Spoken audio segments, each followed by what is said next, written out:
One of the best ways to beat breast cancer is to catch it early. Take matters into your own hands and examine yourself regularly. That goes for guys too. There are some really good video guides online that show you how to carry out a proper examination. If you do find something, anything at all, get to the doctors and get it checked out as soon as possible. The sooner you find it, the higher your chances of survival. It's that simple. There are a few different ways that doctors can check for breast cancer. One way is using an MRI scanner. Did you know that the first ever full-body MRI scanner was invented at the University of Aberdeen back in 1980, and the technique that they came up with is the same one that's used today in MRI scanners around the world. Not only did we make the first MRI scanner, we are also making the next generation of scanners. We are currently preparing to scan breast cancer patients for the first time ever, anywhere in the world. Called Fast Field Cycling MRI, it will be able to tell us more about what's going on inside us than ever before.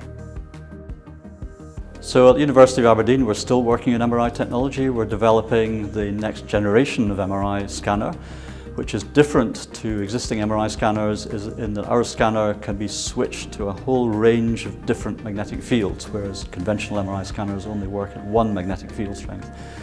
This allows us to obtain extra information, which we believe will be useful in diagnosing disease and, for example, in staging cancers to determine the severity of cancer.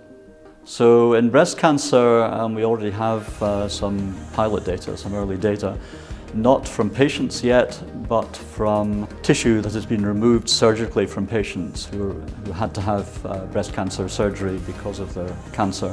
We were able to make measurements which indeed show that fast field cycling can generate fingerprints of disease, which we believe tell us about the severity of the disease. For the last 3 years, we've been working with a consortium of academic groups and small companies around Europe. We have 9 partners in 6 different countries, and we're the lead partner, to further develop fast field cycling MRI technology and to bring it closer to being a clinical tool.